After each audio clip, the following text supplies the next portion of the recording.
అసలుకి మా అమ్మ అంతగా ఎందుకు రియాక్ట్ అయిందో తెలుసు. అలాగే నా రిజల్ట్స్ ఎన్నో లాస్ట్ లో చెప్తా. ఈ వీడియో ఎప్పుడు అప్లోడ్ చేయాల్సింది, బట్ ఇప్పుడు అప్లోడ్ చేస్తున్నా, సో చూసేయండి. ఈ రోజు రిజల్ట్స్ డే, అంటే ఆ రోజు ఏం రిజల్ట్స్ అనుకుంటున్నారా? మా ఆర్జీకెడ్డి కాలేజ్ లో P2 వాళ్ళకి లాస్ట్ సెమ్ రిజల్ట్స్ ఈ రోజు. సో ఒకసారి సరదాగా మా అమ్మతో మ్యాథ్స్ ఫెయిల్ అయినానని చెప్పి చూద్దాం, మా అమ్మ రియాక్షన్ ఎలా ఉంటుందో.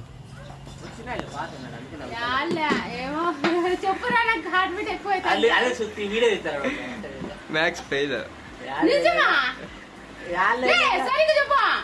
మా అమ్మ రియాక్షన్ చూసాక ఒకవేళ నిజంగా ఫెయిల్ అయితే నరుకుతారు. అమ్మో ఫెయిల్ అవ్వంలేండి, ఇంకా రిజల్ట్స్ చూడడం అయితే స్టార్ట్ చేసా. అలా ఇంకా నా ఐడియా అయితే ఎంటర్ చేసా. రిజల్ట్స్ PDF కూడా వచ్చేసింది. అందులో మీరే చూడండి ఎన్ని వచ్చాయో. సో అన్ని బాగానే వచ్చాయి. మా అమ్మ కొంచెం రిలాక్స్ అయింది. సో ఇంకా ఇది వాళ్ళ వీడియో. ఒకవేళ ఈ వీడియోని ఆర్జీకెడ్డి స్టూడెంట్స్ ఎవరైనా చూస్తుంటే మీకు ఎంత గ్రేడ్స్ వచ్చాయో కామెంట్ అయితే చేయండి. సో ఇది వాళ్ళ వీడియో. నెక్స్ట్ లో కలుద్దాం. ఉంటా, బాయ్.